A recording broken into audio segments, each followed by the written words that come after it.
Hey Krishna, welcome to another episode on Nakshatras. Where does the Nakshatra circle really begin? So, insights from the Taittiriya Brahmana. When we talk about the 27 Nakshatras, we are immediately confronted with this paradox. A circle has no beginning. So, where does it actually begin? Which Nakshatra is truly the first? Modern convention says Ashwini. The galactic center actually points us to Mula Nakshatra. And the Taittiriya Brahmana, which is the most ancient of this, it says it begins with Krittika. And depending on what we are hoping to understand, each one is correct. See, today we look into this perspective and explore deeper logic behind them, along with the insights from the Taittiriya Brahmana that many modern astrologers overlook. Because modern astrologers often see nakshatras as fixed personalities, like micro zodiac signs. But nakshatras were never meant to be interpreted in this way. So in Vedic tradition, nakshatras are living fields of consciousness. They're ruled by deities, not by signs or psychological adjectives for that matter. Their energies shift. They breathe, they awaken, they behave according to the deity presiding over them. We already discussed that in the previous videos, but understanding nakshatras requires entering into that realm of the devas, not the realm of definitions, or it's not enough to understand just the zodiac signs. So the first nakshatra of the circle, the 27 nakshatras, they form a cosmic wheel, and every wheel begs the question of where to start. So let's look at the possibilities. As per modern convention, Ashwini Nakshatra is treated as the first. So it kind of makes sense because in the Rig Veda, for instance, Ashwini Kumaras were the first to begin the divine race towards sun god. So naturally, Ashwini represents that kind of initiating energy, the cosmic impulse. Then the Mula Nakshatra is known as the root of creation. Mula Nakshatra holds the galactic center, which is known as also the navel of Vishnu. So through this point, our cycle of creation emerged. And through this point, it will once again retract. So Mula means root and origin. In fact, many Muhurta systems, they also compute from Mula, reinforcing its primacy. Now, coming to Krittika, the fire of beginning. And then Krittika is the starting point used in the ancient traditions, including the Taittiriya Brahmana. Why? Because at the time that these texts were composed, the vernal equinox, it lay in Krittika.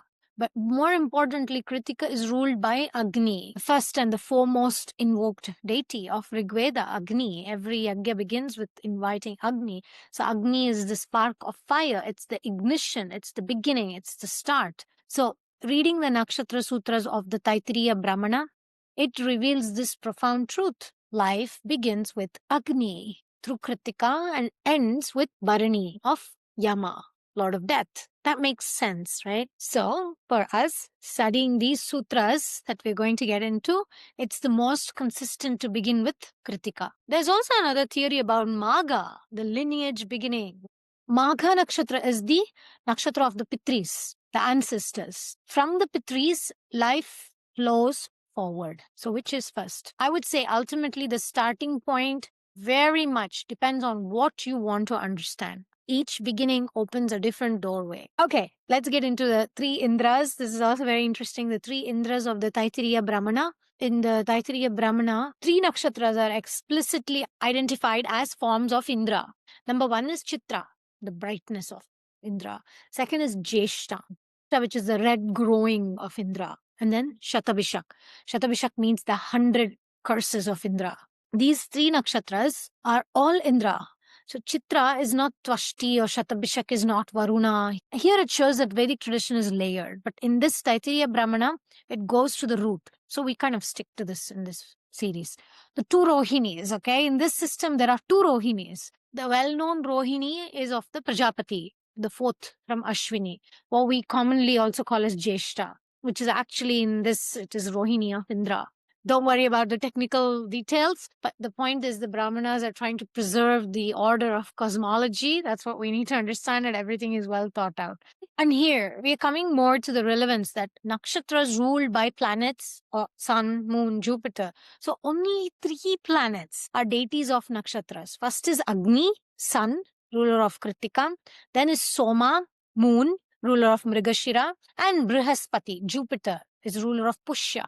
So why only these 3? Because they represent time. Jupiter represents years, sun represents months, and moon represents the tithis. So these are the hands on the cosmic clock, and therefore they preside over the deeper energetic structure of the nakshatras. Then other Adityas. Several nakshatras are ruled by Adityas, the children of Aditi. She's the undivided mother. Purva Phalguni, Aryaman, Uttara Phalguni, Bhaga, Hasta is Savitri, Anuradha is Mitra, Revati is Pushan, Chitra, Jeshta, Shatabishak, Indra, and Varuna. Also the Aditya is associated with Shatabishak in other texts. So why does this matter to us? Why I'm talking about all this? Because the Adityas represent law, order, harmony, blessing, life force. They are extensions of Aditi herself, who cannot divide internally. So her children act on her behalf within the creation.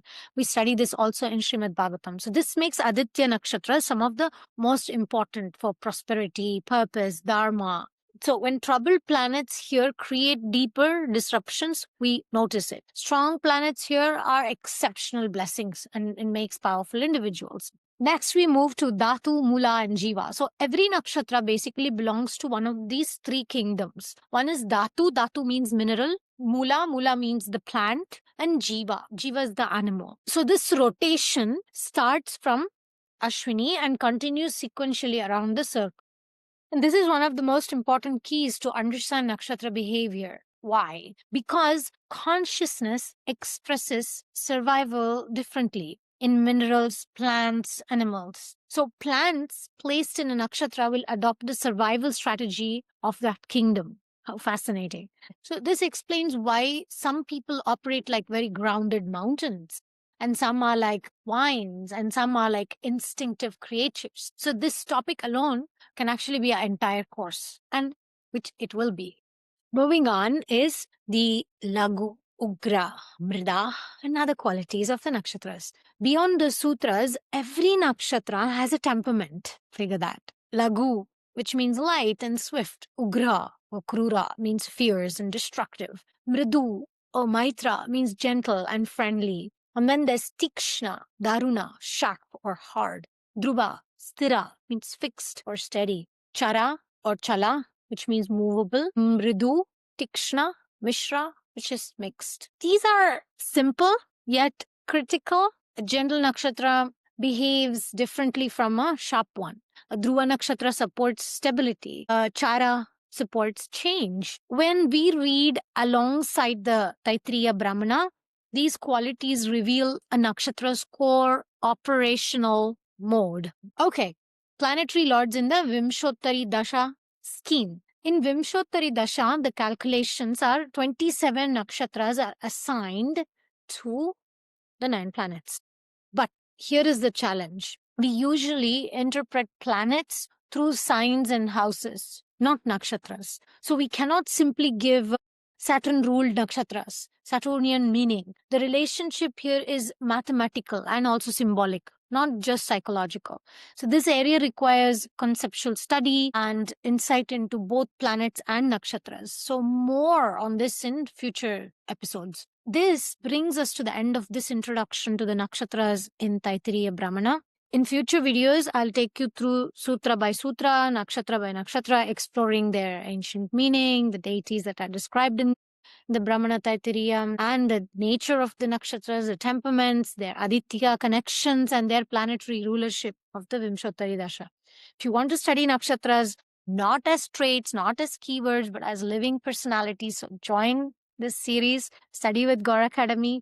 This will completely change how you see your charts, your own charts, and everybody else's. Thank you very much. Hare Krishna.